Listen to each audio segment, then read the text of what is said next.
সবারই মজা দেয়, আমারে দেয় না। সবারই পানি দেয়, আমার পানি দেয় না। আমি গরিব যে। আমি এই মুহূর্তে এয়ারপোর্টে আসছি। আজকে সায়েদ চলে আসছে, কেন চলে আসছে এই বিষয়গুলো আপনাদেরকে ক্লিয়ার করা উচিত।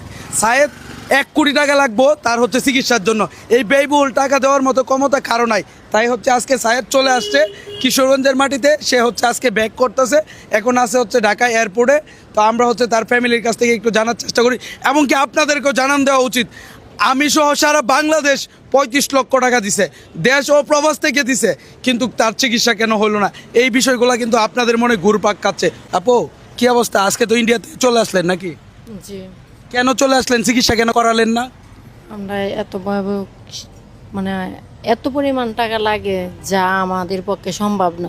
35 লক্ষ টাকা তো আমাদের রোগীকে মানে হিট করার পর্যায়ে যায় নাই, জানে মানে রুগীকে রেডি করার পর্যায়ে যায় না, তাই তো বলতেছেন। এখন মোট কথা হচ্ছে সে টাকার অভাবে চলে আসছে, কিন্তু বাংলাদেশের মানুষ বলছিল যে হচ্ছে তার টাকার অভাবে সে হচ্ছে চিকিৎসার অভাবে কোনো কিছু হবে না, তার চিকিৎসা প্রতিনিয়ত হবে এবং কি করবে। এখন ভাই, আমার কিন্তু ক্ষমতা নাই এত টাকা দেওয়ার মতো। আজকে আসছি সায়েদকে, আজকে থেকে আর 6 দিন আগে আমি হচ্ছে ঠিক এই জায়গা থেকে বিদায় করে দিছি। এখন আবার এই 6 দিন পরে আবার রিসিভ করতে আসছি, কিশোরগঞ্জের মাটিতে তাকে নিয়ে যাব। তার মানে সে হচ্ছে আজ চিকিৎসা পাইতেছে না, তার চিকিৎসা হবে না। কিন্তু আসলে আমি খুবই লজ্জিত এবং কি মর্মাহত যে আমরা হচ্ছে এত কাজ করার পরেও তার জন্য কিছু করতে পারলাম না। তার 35 লক্ষ টাকাতে কিছুই হয় নাই। যাই হোক, অন্যান্য ব্যক্তিরা যারা ফান্ডিং করছে তারাও হয়তো তার দিকে নজর দিয়ে তাকায় না, যার জন্য কিছু হয় নাই। 35 লক্ষ টাকার হারে হারে হিসাব নিব, কারণ এই টাকা যখন আমার মাধ্যমে আসছে আমারও আপনারা বাটপার প্রতারক বলছেন, সায়েদকেও বলার বাকি রাখেন না। এখন যেহেতু তার একদম লাস্ট স্টেজে আছে, এখন তো চিকিৎসার অভাবে সে হচ্ছে বাংলাদেশে চলেই আসছে, আমি আপনাদেরকে 35 লক্ষ টাকার হিসাব দিব। ভাই, আপনি কিছু বলবেন?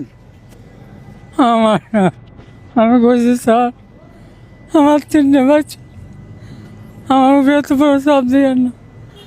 এরা একদিনে 3 লাখের উপরে বিল তুলেলা, আমার চেহারা দেয় না। আমি চোখের পানি যেটা দেখাইছি আমার দেয় নাই। পরে আমি বুঝছি যে আমার ট্রিটমেন্ট চলে। আমারে আমার আইসিও তো রাখা হয়েছে। কই আইসিও কই? সবারই মজা দেয়, আমারে দেয় না। সবারই পানি দেয়, আমার পানি দেয় না। আমি গরিব যে, আমার কেউ ইচ্ছা দেয় না।